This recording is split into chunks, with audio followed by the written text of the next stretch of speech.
Querido, eu vou continuar com o meu tema que comecei já há um tempo. Estou falando sobre tempo. E nesta manhã quero ter uma palavra breve com você. A semana passada demos uma trabalhada bem interessante acerca disso. E nesta manhã quero que por favor você possa abrir comigo João capítulo número 17. Não é? Por essas coisas, eu disse a semana passada que de alguma maneira, não é? Eu me estava, não desfazendo, mas me desprendendo um pouco da cronologia do calendário judaico para tratar de entender o tempo do Senhor e que a gente lo declarou domingo passado como o ano aceitável, o tempo aceitável do Senhor. E esse tempo não se rege, não se conduz, não é conduzido pelo Cronos, por um calendário gregoriano ou hebraico, não é? Mas por essas coisas da vida, domingo passado começou um novo ano para os judeus, por essas coisas. E hoje começa tabernáculos, ok? Então talvez no final eu vou lhe dar uma pincelada de tabernáculos para que você possa se alinhar com um tempo, certo? Que não é só tabernáculos, está na escritura, ok? Então o tabernáculo aponta para uma renovação de mentalidade. E talvez no finalzinho, se eu ter tempo, eu possa abordar um pouquinho disso. Mas nesta manhã quero começar a trabalhar com João capítulo número 17, versículo 1, sim? E depois passar para o versículo número 4. Vocês lo encontraram aí? Diz assim: tendo Jesus falado estas coisas, levantou os olhos aos céus e disse a seu Pai: é chegada a hora, glorifica a teu filho, para que teu filho te glorifique a ti. Verso 4: eu te glorifiquei na terra, consumando a obra que me confiaste para fazer. Por que começo com este texto? Porque o Cristo declara no primeiro versículo que ele entendeu que chegou a hora, que chegou o tempo. Está no tempo de quê? No tempo de morrer, e no tempo de ir para a cruz, não é? E aqui há uma condição, certo? Ou um aspecto que Jesus entendeu que esse tempo chegou a hora, concluiu um tempo na minha vida. E o versículo 4 ele vai dizer que Jesus usou como referência que ele completou, que ele acabou aquilo que o Pai lhe encomendou para fazer. Amém? Me está acompanhando? E aqui precisa surgir uma pergunta em você. Não há como discernir tempo se não sei para que Deus me chamou. Se você vive como os passarinhos, que tempo você vai discernir? Então, Cristo atrela o entendimento do tempo à obra que se lhe encomendou. E entenda muito bem, obra não necessariamente com um fazer de coisas. Temos aprendido que a obra do Senhor é esta, que conheçamos ao Senhor e que conheçamos a Deus, ok? Se você ir para João, certo, voltar, João capítulo número 6, verso 28 e 29, se você volta, por favor, pode voltar. João capítulo 6, verso 28 e 29, Jesus foi indagado, qual é a obra de Deus? A obra de Deus não é fazer coisas. Você lo encontrou aí? Os homens se aproximaram de Jesus e lhe perguntaram: que temos que fazer para praticar ou fazer as obras de Deus? Jesus respondeu: a obra de Deus é esta, que conheçam a Deus e que conheçam a quem Ele enviou. Esse que Ele enviou é Ele mesmo. Então, Jesus está estabelecendo que a principal obra, a prioridade daqueles que são chamados por Cristo Jesus para fazer parte daquilo que Ele está fazendo, precisam entender que a principal obra é conhecer a Deus e conhecer a Cristo. E é claro, certo, de que aquele que conhece a Cristo e conhece a Deus precisa manifestar aquilo que está conhecendo. Então essa obra que nós falamos de fazer coisas é uma consequência de conhecer ao Senhor. Você está aqui ou não? Me está acompanhando? E dizer: então você precisa raciocinar ou equacionar. Se eu ainda não sei para que fui chamado, então você precisa mergulhar um pouco mais para saber quem Deus é e quem Cristo é na sua vida. Porque na medida que você o conhece, a tarefa, a missão, certo? A obra que você te encomendou, certamente aparecerá na tua vida. Perfeito? Me faço entender? Sim, porque é dessa maneira que determinamos tempo. Jesus atrela tempo à obra. Ele disse: eu sei que meu tempo chegou, acabou meu tempo aqui. Por quê? Porque findei a obra. Paulo tem outra expressão, ele disse: acabei a carreira, que é muito parecida a esta expressão. Acabei a carreira, guardei a fé, estou pronto para ir embora. Concluí a tarefa que se me encomendou. Então você precisa sair nesta manhã com uma pergunta: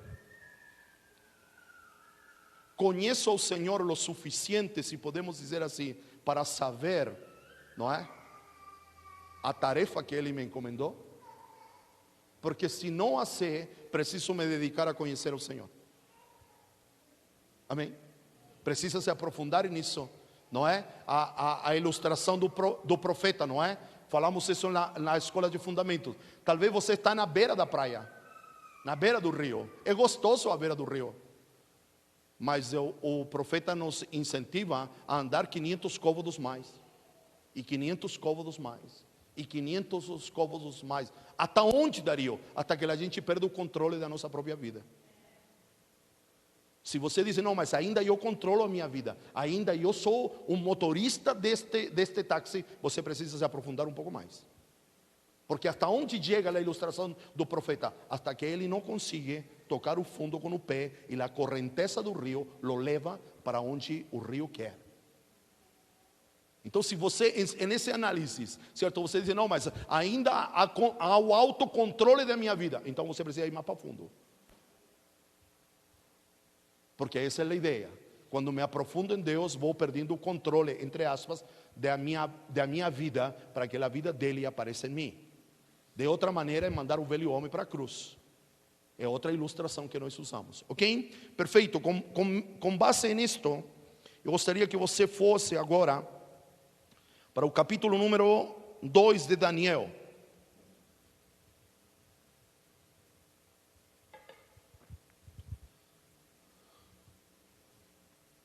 E eu quero nesta manhã, em uns 20 minutos, tratar de aprofundar a nomenclatura que a gente usou a semana passada, em que todo tempo tem capítulos. Lembra dessa expressão? Quantos estiveram aqui?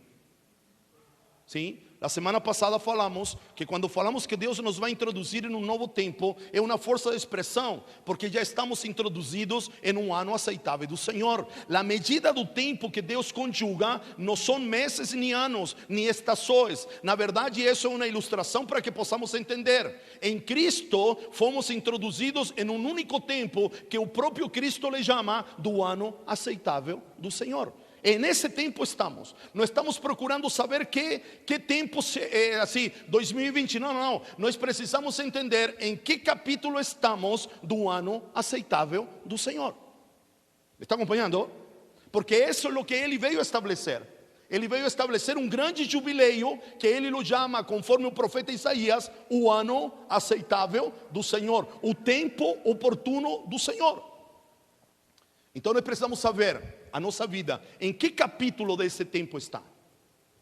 Então na semana passada introduzimos este termo, esta nomenclatura. O tempo tem capítulos, não é? Para Jesus chegar e concluir, certo, chamémoslo assim, dentro de um período de tempo que sua hora tinha acabado, é porque Ele consumou os capítulos desta obra.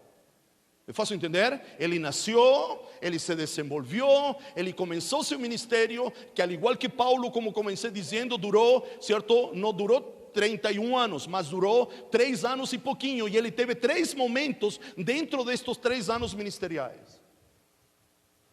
Então nós precisamos entender um pouco isto dos capítulos, e para isso nós vamos usar Daniel capítulo número 2. Então eu gostaria que você abrisse Daniel 2. Eu não vou lê-lo tudo, eu vou te contar um pouquinho a história, e a gente vai ir tocando algumas coisas importantes para que nós possamos entender este texto. Daniel capítulo número 2, a partir do verso 1, tem como 40 e poucos versículos, vai falar daquele momento em que o rei Nabucodonosor, ele tem um sonho. E ele acorda e convoca seus magos, seus príncipes, aqueles que interpretavam os sonhos da corte, e lhes diz assim: eu tive um sonho, e o desafio é este: vocês precisam me dizer que sonho eu tive e qual é a interpretação do sonho que eu tive. Então os magos lá ficaram todos e disseram: Senhor, mas isso não aconteceu nunca, sempre alguém nos conta o sonho e nós interpretamos, mas agora você nos diz que se nos precisa revelar o sonho a nós, para nós dar a interpretação do sonho. Nabucodonosor disse: sim, esta é a proposta, e eu digo além, disse Nabucodonosor: se vocês não me disserem o sonho e por consequência a interpretação, vocês vão morrer todos. E assim foi. Tanto é que o texto vai dizer, vou ler o primeiro versículo para só introduzir: no segundo ano do rei Nabucodonosor, teve este um sono, e seu espírito se perturbou, e passou-lhe o sono, ficou com insônia. Certo? Versículo número 5, se você me acompanha: respondeu o rei e disse aos caldeus: uma coisa é certa, se não me fizeres saber o sonho e a sua interpretação, sereis despedaçados, e vossas casas, certo, serão feitas montouro. Já me antecipando, observe aqui, dentro deste contexto, porque o sonho tem a ver com tempo. Diga comigo: o sonho tem a ver com tempo e com entender este tempo. Então observe, conhecer o tempo dentro deste contexto é uma coisa de vida ou morte. Você está aqui ou não? E vida ou morte para com Deus. Você pode viver 80 anos, mas se você não sabe discernir o tempo para o qual te chamou, é como que se você não tivesse nem passado por aqui. E neste contexto, o entendimento do tempo é uma questão de vida ou morte. Por quê? Porque o tempo está encapsulado em um sonho que se lhe deu a Nabucodonosor. Perfeito? Me faço entender? Isto criou uma agonia, certo? Criou um problema. Versículo número 13: eles não conseguiram, é impossível, certo? No verso número 10 vai dizer: isto é impossível. Os magos da corte dizem: isto é impossível, a gente não tem condições de saber o sonho e dar a sua interpretação. Já é difícil dar a interpretação quando a gente conhece o sonho, quanto mais conhecer o sonho e dar a sua interpretação. Então Nabucodonosor diz: então você não sabe no sonho, não? Não. Então disse assim: saiu o decreto segundo o qual deviam ser mortos os sábios, e buscaram a Daniel e a seus companheiros para que fossem mortos. Segundo aspecto aqui: primeiro, conhecer o tempo é uma questão de vida ou morte. Segundo, se não conheço o tempo, isso prejudica outras pessoas, porque Daniel e seus amigos não estavam no primeiro papo. Me está entendendo? Mas o decreto também nos alcançou. O decreto de morte, por não entender o sonho e por consequência não saber o tempo que estava expressado aqui, alcançou também outros que não estavam na corte naquele dia. Me faço entender ou não? Isto é facilmente aplicável. Se um pai de casa não entende o tempo, prejudica toda a sua família. Me está entendendo? Então entender o tempo é algo vital. Precisamos transitar de 1 de Crônicas, certo? 1 de Crônicas capítulo 12, verso 32. Ficamos com o glamour de los filhos de Issacar, mas a gente discerne tempo, mas a gente lhe falta entrar neste tempo. Como já expliquei, uma coisa é discernir o tempo, outra coisa é entrar no tempo. Versículo 16: foi Daniel ter com o rei e lhe pediu que lhe desse tempo, e ele revelaria ao rei a interpretação, entendendo que também ele saberia o sonho, porque para interpretar precisava saber o sonho. Verso número 17: então Daniel foi para casa e fez saber o caso a Ananias, Misael, Azarias, seus companheiros. Destaquei este texto porque já há um tempo venho falando com você que precisamos parar de chamar os amigos de Daniel como Nabucodonosor los chamou. Porque Nabucodonosor les mudou o nome com a intenção de mudar a sua identidade. E se você fazer um estudo etimológico de los nomes que deu a cada um deles, que eu não vou repetir, você sabe como eles se chamam, certo? Retirou Deus da vida deles. Porque todos estes nomes têm relação com Deus. Daniel termina em Eu, certo? Ananias termina em Enias, o que faz relação a Deus ou ao Senhor, certo? Misael termina em Eu, Azarias termina em Enias. Todo tem uma relação com o Senhor. Os nomes que estes 4 jovens carregavam tinham a impressão, o carimbo de Deus nas suas vidas. Que faz Nabucodonosor? Le retira Deus da sua vida, porque isso é o que vai querer sempre fazer um sistema opressor, arrancar Deus da nossa vida, arrancar a nossa identidade em Deus. Me está acompanhando? Então ele os chama pelos nomes que foram dados por seus pais, entendendo que os pais, certo, no contexto hebraico, judaico, israelita, marcavam a identidade de seus filhos com um nome que lhes davam. Versículo 19. Então foi revelado o mistério a Daniel numa visão de noite. Daniel bendice a Deus do céu. E aqui está o ponto neurálgico para mim. Qual é o ponto neurálgico? Que para Daniel entender o sonho e entender e interpretar o sonho de Nabucodonosor, ele precisou uma revelação de quem Cristo era. Daniel teve uma revelação de Cristo antes da cruz. Por que ele estou dizendo isto? Observe o que diz verso 20. Daniel diz: seja bendito o nome de Deus de eternidade em eternidade, porque Ele é sabedoria e poder. Na minha tradução, Paulo diz: Cristo é sabedoria de Deus e poder de Deus. Me está entendendo? Então observe aonde quero lhe conduzir nesta manhã. Vou continuar lendo. E ele diz assim: e ele muda os tempos e estabelece e remove reis e estabelece reis. Ele dá sabedoria aos sábios e entendimento aos inteligentes. Ele se está referindo dele, certo? Ele revela o profundo e o escondido. Conhece o que está em trevas, porque com ele mora a luz. Quem é a luz? Cristo é a luz. Me está acompanhando? Então observe, aqui Daniel nos dá uma pegada. Para conhecer o tempo, preciso conhecer quem Cristo é. Porque o que lhe trouxe a revelação do sonho, e vamos ver a continuação, a interpretação do sonho, é que ele teve uma revelação de quem Cristo era antes da manifestação de Cristo. ¿Me está acompanhando? E em seu relato ele dá algumas dicas de como ele interpretou o sonho. Quando ele disse assim, certo? Ele é o que muda o tempo e estações, remove reis e estabelece reis. Você vai ver na interpretação dele que ele entendeu que os tempos mudam, e a essa mudança de tempo le vamos chamar de capítulos dentro de um tempo. Quando os reis mudam. O que ele está expressando é como ele interpretou o sonho, como Deus lhe deu a interpretação do sonho. Me faço entender ou não? Avancemos um pouquinho. Verso 28, não é? Ele diz: mas há um Deus no céu, o qual revela os mistérios. Diga assim comigo: conhecer o tempo é um mistério, porque todo o tempo está escondido em Cristo, e tudo o que está escondido é um mistério. Fácil, ok? Pois fez saber ao rei Nabucodonosor o que há de acontecer nos últimos dias, ok? O teu sonho e as visões da tua cabeça quando estavas em teu leito são estas. E ele vai começar a declarar.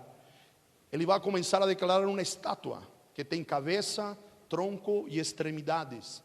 E cada parte desta estátua tem um metal, um material específico de construção. Não vou me deter nisso, ok? Versículo 32, bom, aí vai dizer a cabeça, as pernas, certo? E tudo mais, perfeito ou não?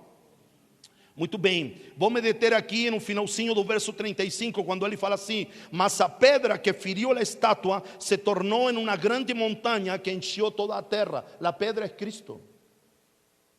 Você está aqui ou não? A pedra é Cristo. Depois vou falar de um reino, como nós cantamos agora há pouco, não é? Seu reino não tem fim. Me faço entender?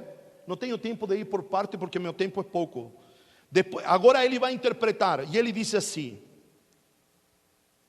versículo 38: e cuyas mãos foram entregues a los filhos do homem, onde quer que ele habitem, e los animais do campo. Se está referindo a 37 melhor. Tu, ó rei dos reis, a quem Deus do céu conferiu o reino, o poder, a força e a glória, e em cuyas mãos foram entregues os filhos dos homens, onde quer que eles habitem, porque está dominando tudo, e os animais do campo e as aves do céu, para que dominasse sobre tudo eles. Tu é a cabeça da estátua de ouro.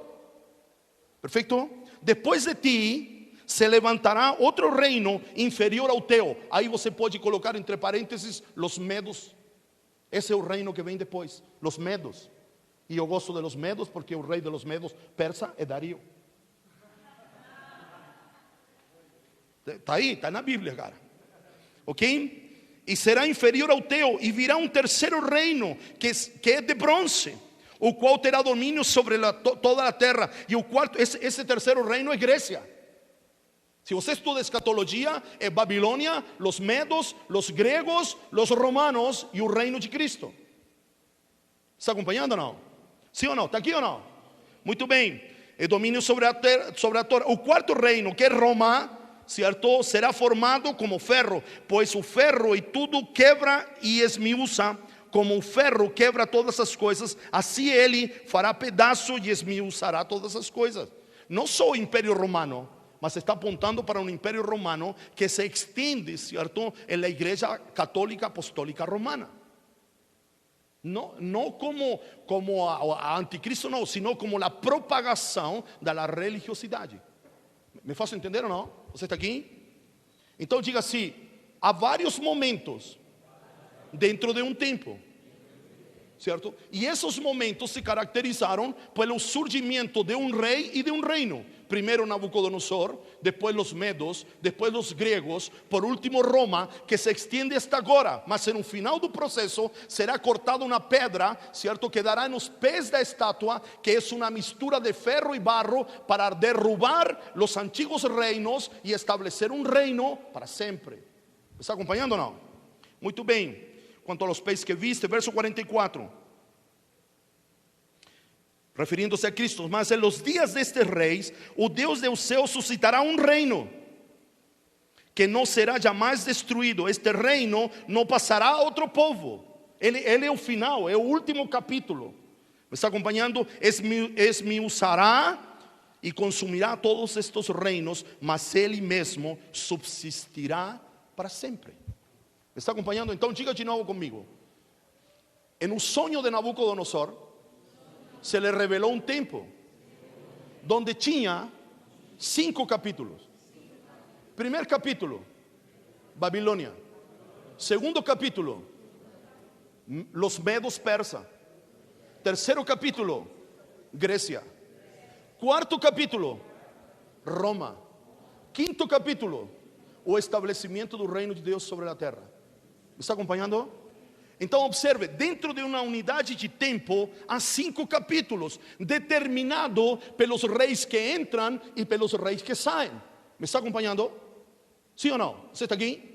É o que diz Cantares 2:11, que nós lemos na semana passada. A rola está cantando, as árvores estão florescendo. ¿Por quê? Porque há evidências claras, há sinais claros que há um capítulo que está findando e há um novo capítulo que está começando. Agora, este é meu lance aqui.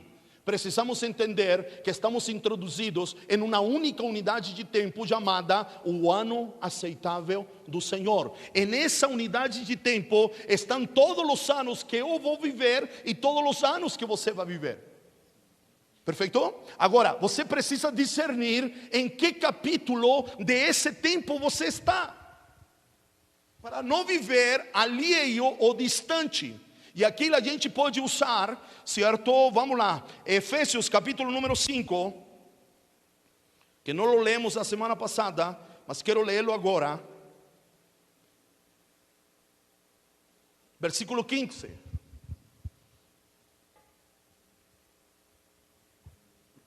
Vou ler do 14, 5:14.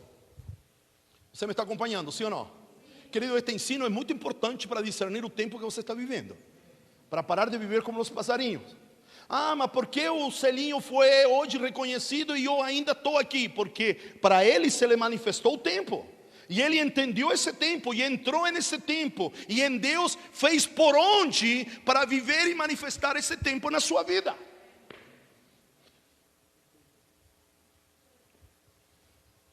Observe assim. Ontem ministramos em um grupo lá de casais e a pastora falou: é simples, mas é profundo. E esse é o contexto, é simples, mas é profundo. 5:14, pelo que diz: desperta tu que dormes e levántate de entre los mortos e Cristo te iluminará. Lo primeiro que diz, olha, para que você viva o que vem no 15, você tem que tomar uma atitude, você tem que acordar, você tem que levantar. Se está sentado, fica de pé. Se está deitado, fica de pé. Se está com os olhos fechados, abre. Tudo isso implica despertar.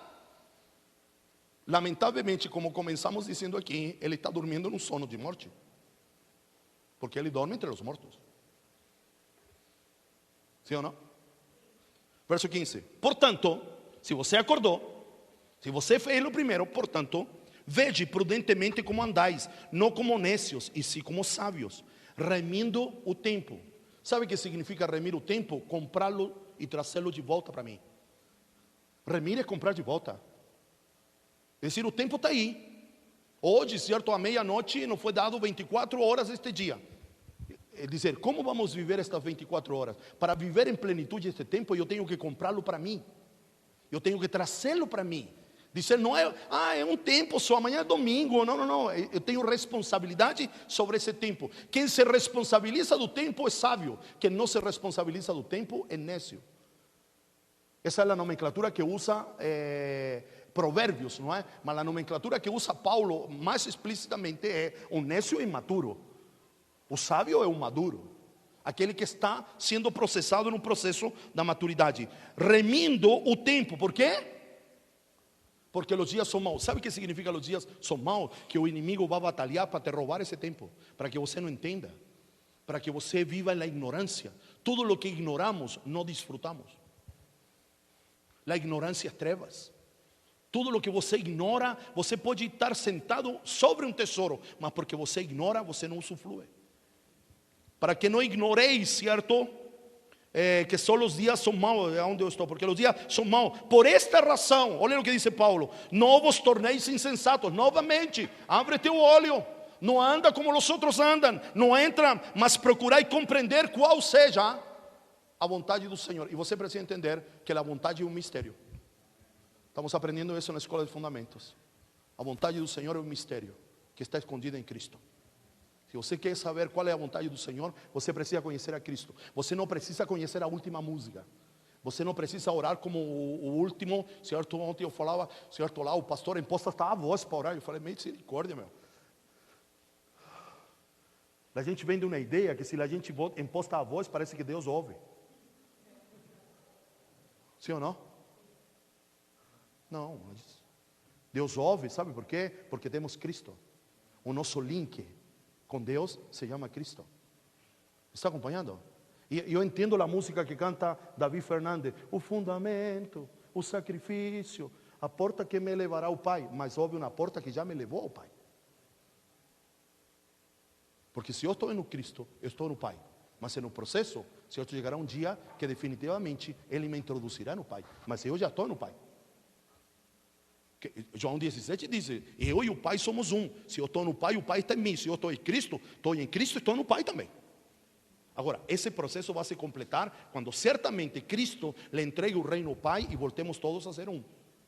Como disse Paulo na primeira carta aos Coríntios. Me está acompanhando? Por esta razão, não vos torneis insensatos, mas conheçam a vontade do Senhor. Não se embriaguem com vinho. Me vai dar outro caminho. Mas sejam cheios do Espírito Santo. Para quê? Para falar em línguas? Não, para conhecer o tempo. Sabe por que o Espírito está aqui? Porque o Espírito me foi dado para conhecer a Cristo. É o que vai dizer João 16. João 16, Jesus reúne os discípulos e diz: eu tenho tanta coisa a dizer, mas eu não tenho tempo hábil. Mas não se preocupem, eu vou enviar outro Consolador. Ele falará tudo aquilo que eu não posso falar agora para vocês. Ele falará de mim mesmo, porque ele ouviu meu Pai dizer coisas a meu respeito. Então o Espírito Santo não nos foi dado, querido, necessariamente para fazer milagres. Não nos foi dado necessariamente para ser profetas e ver lo escondido e lo oculto. Isso faz parte, mas principalmente nos foi dado o Espírito Santo para quê? Para conhecer a Cristo. Porque Ele nos guiará a toda a verdade e a toda a justiça. Quem é a verdade? Cristo. Quem é a justiça de Deus? Cristo. Você está aqui ou não? Perfeito? Então olha, sejam cheios do Espírito. E aí vai falar, falem entre vós. Perfeito? Então você precisa entender que o tempo tem capítulos e que você precisa discerni-los. E no tempo, certo, naquilo que Daniel interpretou, entrava um rei e saía um rei. Entrava, ou saía um e entrava o outro. Saía um e entrava o outro. Quando Israel saiu do deserto, saiu do Egito, querido, os tempos eram sinalizados pelas portas que eles atravessavam. A primeira porta da casa deles para ir com direção ao deserto, não é? A partir dessa porta física, as portas se transformaram em águas profundas que eles precisavam passar. Então, depois da porta da casa, eles passaram pelo Mar Vermelho, que era a porta de saída definitivamente do Egito para entrar no deserto. Me está acompanhando? E depois de 40 anos, eles atravessaram outro volume de água chamado o Rio Jordão para sair do deserto e entrar na terra prometida. Então a gente precisa discernir os sinais, o que aparece e o que desaparece, ou as portas que se apresentam diante de nós. Segundo aspecto do capítulo, não posso ir para o segundo capítulo se não terminei o primeiro. E isto é revelador. Esto não acontece igual que um livro. É que não gostei muito do capítulo primeiro, vou passar para o segundo rapidinho. Há outros que querem ler o final já. Beleza, não funciona assim. E aqui está o X que me quero deter nesta manhã. Não podemos passar ao próximo capítulo se não terminamos o primeiro. Pérsia não podia, os medos persas não podiam surgir se Babilônia não tivesse cumprido o seu papel. Está acompanhando? Os gregos não podiam surgir depois de Nabucodonosor, porque há uma ordem. Há um texto que mais adiante eu vou tocar, certo? Que diz que Deus estabeleceu os tempos em ordem, e a gente precisa respeitar essa ordem. A gente vê isso na vida cotidiana. Não é? Não respeitar a ordem, surgem dois fenômenos: o atraso e a precocidade. Você está aqui ou não? Entende o que é precoce, não é? Aquela criança que tem 5 anos e se comporta como uma criança de 12. E os pais cooperam para vesti-la como uma menina já adolescente, e ela tem precocidade. Ela se antecipa a viver coisas que ela não tem, nem estrutura física, nem emocional, nem espiritual, incluamos o espiritual, para vivê-las. Então, quando não entendo que o tempo tem capítulos, ou eu fico para trás, ou eu ando de maneira precoce. Quero viver coisas que mesmo que estão reservadas, certo, para mim, não é o tempo de eu vivê-las. Eu vou lhe contar uma situação, não é? Todos sabem aqui, a Miriam dirige, não é? Mas o Pablo não dirige. O carro pertence a quem? Diga assim, o carro do Dario pertence à família do Dario. Não é? Eu não dirijo, mas o carro é meu. Dirige a Cris, dirige a Miriam. Por que o Paulo não dirige se o carro é dele? Porque não tem idade para isso. Mas ele avisa, não, mas quando a Miriam sai com os amigos dela, certo? As amigas dela dizem, não, eu também vou chamar meus amigos. Eu também vou sair, pai. Falei, toma teu lugar, menino, tu não tem idade para isso. Me está entendendo? Como na vida biológica, a gente tende a respeitar tudo isso, mas na vida espiritual, a gente enfia o pé nas mãos. A gente já quer viver o segundo tempo, se não fez a lição de casa do primeiro. Então é claro que Deus nos está trazendo clareza de um tempo que sempre esteve, que se torna novo, porque está chegando até a nós agora. Mas você precisa entender que para entrar neste tempo, eu preciso respeitar a ordem e entender que todo tempo tem capítulos.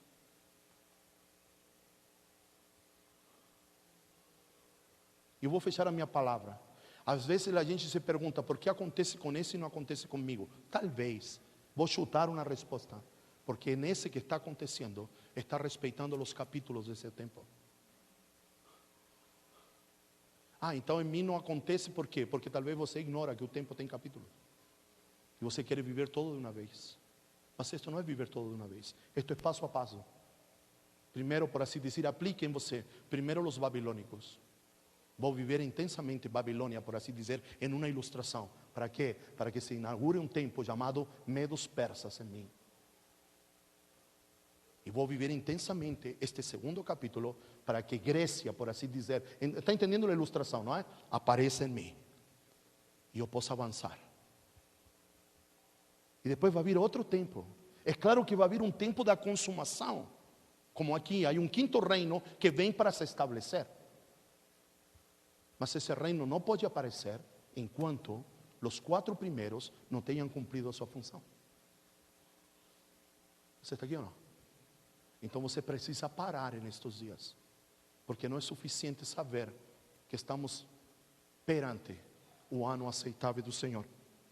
A gente precisa entrar nesse tempo. Sabe por quê? Porque nesse tempo também há uma unidade de tempo chamada descanso, que é o próprio Cristo. Hebreus capítulo número 4. E nesse ano aceitável, que é Cristo, há uma secção que também é Cristo, que se chama descanso.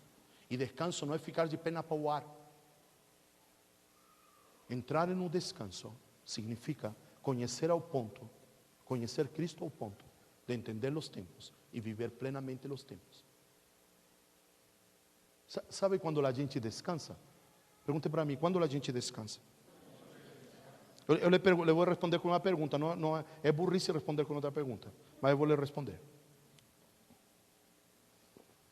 Quando Deus descansou?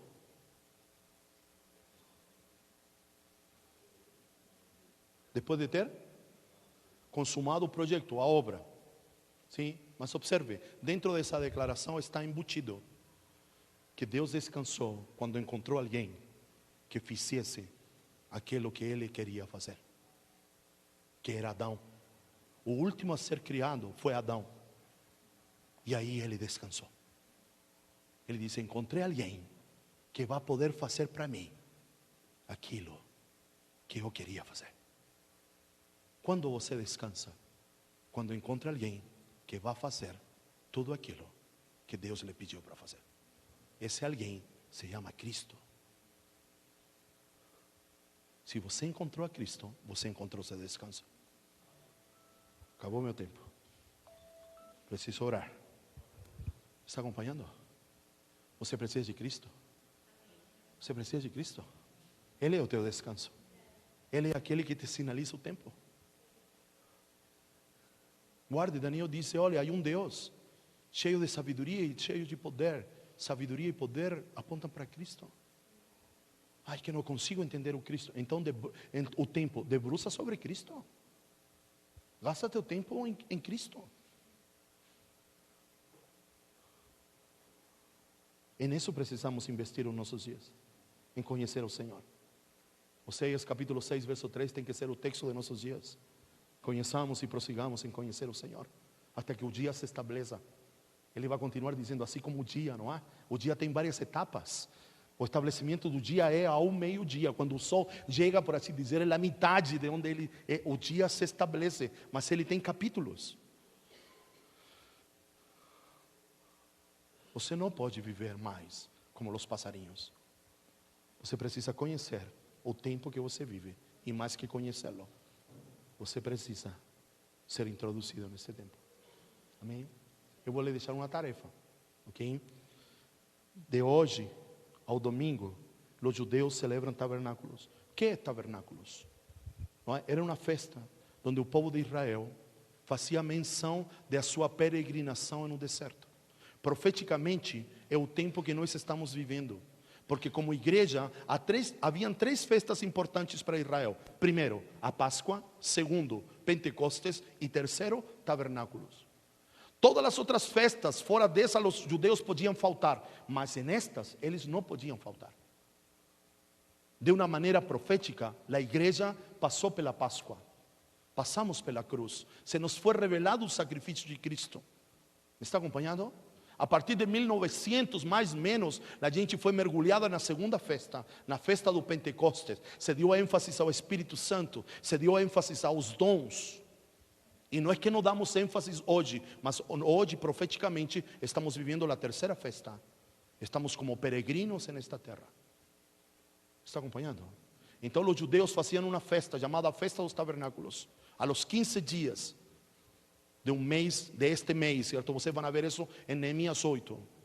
Eles abandonavam as suas coberturas físicas e eles faziam uma cabana, uma enramada, e de 4 pauzinhos, como uma tenda, e sobre essa enramada, certo? Sobre essa cabana, certo? De onde vem a palavra tabernáculo, que em hebraico é Sukkot, ou Sukkot, certo? Colocavam 5 tipos de folhagem.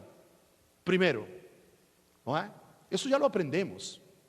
Isso está lá em Neemias 8, a partir do verso 3 em diante. Primeira, folhas de oliveira cultivável, certo? Que aponta que a azeitona boa é da oliveira que cresce em conjunto com outro.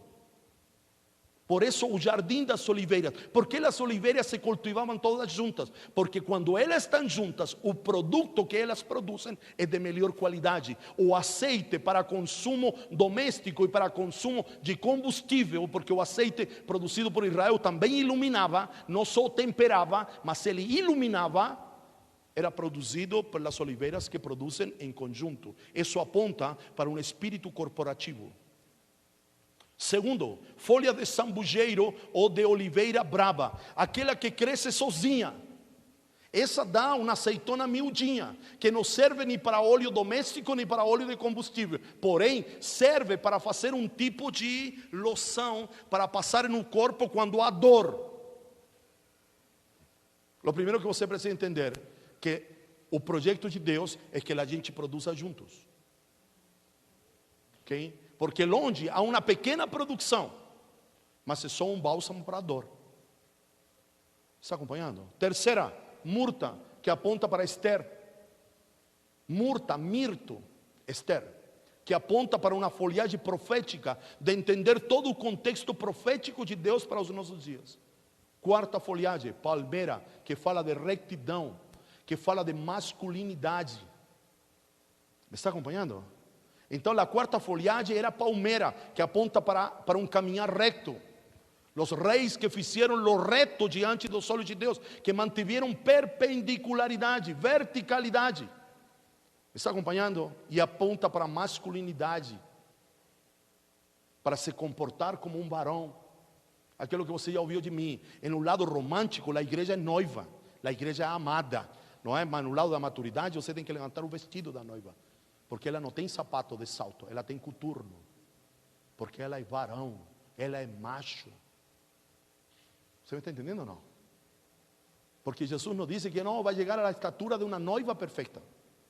Ele não diz isso. Paulo diz, a estatura de um varão perfeito. Então, com relação à maturidade, a igreja é varão. Com relação ao lado romântico, a igreja é noiva. Ok? Sabe qual é o problema? Nós ficar só no lado romântico. E nós não virar nunca varão, a estatura de um varão perfeito. Quinta folhagem. Múltiplas folhas, árvores de folhas frondosas. Diga assim comigo, 5 coberturas. Colocavam todas essas folhinhas e no meio deixavam um buraquinho, para dar um testemunho, certo? Que só o eterno era a sua cobertura.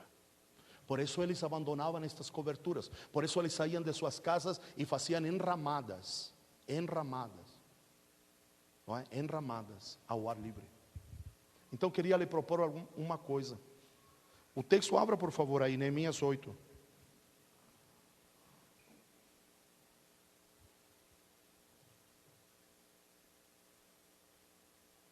Querido, é Bíblia, tá bom? É Bíblia isto. Então, se você pensa assim, não, somos eternamente noiva. O texto não diz que somos eternamente noiva.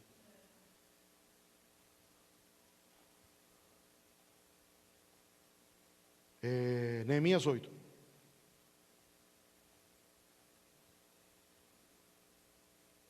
Verso 15.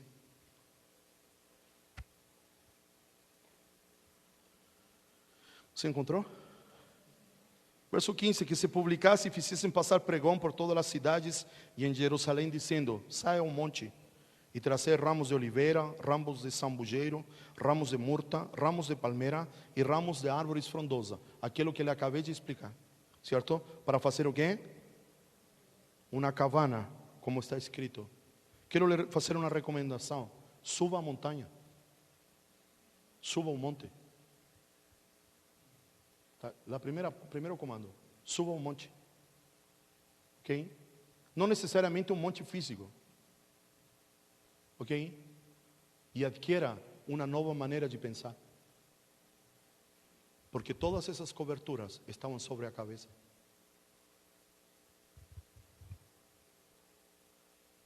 Todas essas coberturas estavam sobre a mente. Remova o que não é mais para pensar. Abandone paradigmas. Ideias que você só você las entende. Só você. É que comigo acontece assim. Se não há base bíblica, só acontece com você. É que eu penso assim. Não tem embasamento bíblico. Você adquiriu de outro lugar. Ok? Observe aqui, outro texto, para que você faça esse dever de casa. 1 Coríntios, capítulo número 2, verso 12.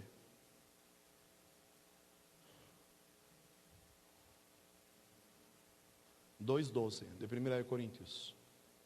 Você está aí? Ora, nós não temos recebido o quê? Espírito do mundo, e sim o... Está comigo? Para quê? Para que conheçamos, ou que conheçamos o que por Deus nos foi dado gratuitamente. Isso é Cristo. Diga assim: para entender a Cristo, temos dois caminhos, por assim dizer, não é? O Espírito do mundo e o Espírito de Cristo. Sim ou não? Há duas alternativas. Só que só uma me leva ao lugar certo. Para conhecer a Cristo, preciso do Espírito. Não preciso do Espírito do mundo. O texto continua, ele vai mudar. Disso também falamos, não só com palavras ensinadas com sabedoria humana, mas ensinadas pelo Espírito. Vai contrapor duas sabedorias: sabedoria humana e sabedoria do Espírito. Espírito do mundo, sabedoria humana. Espírito de Deus, sabedoria de Deus. Está acompanhando ou não? Para quê? Para conferir. Para a gente dizer: olha, o que estou entendendo está certo? Porque posso estar entendendo errado. Ou não? Você está aqui ou não? Sim. Sabe o que diz Paulo? Que nos últimos dias o engano aumentará. Então eu preciso me sentar para ouvir outros, para ler o livro, para conferir se aquilo que eu estou entendendo é o que eu preciso, ou o que é realmente o que preciso entender. 14. Porque o homem natural, atrelado ao espírito do mundo e atrelado à sabedoria humana, o que acontece? O que acontece? Não aceita, não reconhece, não computa, não guarda, não registra as coisas do Espírito. Sabe por quê? Porque lhe parece loucura. Nunca ouvi isso. Não me ensinaram assim. Isso é muito novo para mim. Lhe parece loucura. Ok? E não pode entendê-las, por quê? Porque elas são discernidas espiritualmente. Ok, um último texto, 2 Coríntios, para nós orarmos, para a tarefa da casa.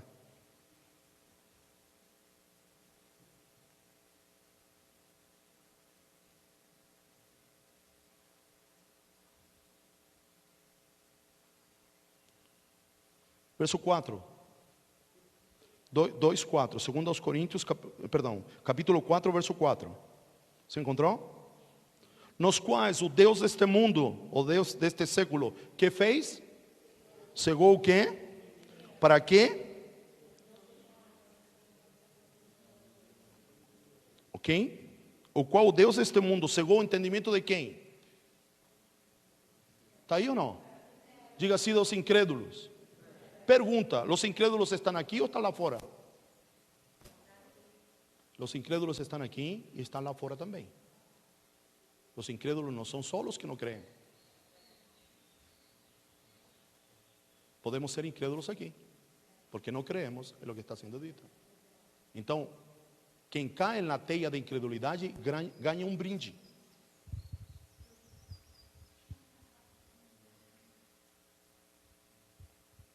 Está aí, mais claro que a água. Sim ou não? Ganha um brinde para quê? Para tropeçar na rua? Ganha ou não ganha? É para tropeçar na rua? Para andar esbarrando nas paredes? Não, observe aqui, está aqui, ó. Para que não lhes resplandeça a luz do Evangelho da glória de Cristo. Quem é o Evangelho? O próprio Cristo. Ele é a boa nova. Então precisamos tomar cuidado, ok? Então, a sugestão, a tarefa é que você suba a montanha. Não estou dizendo literalmente. Subir a montanha aponta para subir um nível. Okay? E daquele lugar, de um novo nível, trazer folhas de oliveira, de sambujeiro, de murta, de palmeira e árvores frondosas, que aponta que no reino de Deus todos nós cabemos. Eu sou uma folhinha mais gordinha, talvez você é mais magrinha, talvez seu verde é diferente do meu. Você olha neles dois aqui, ó.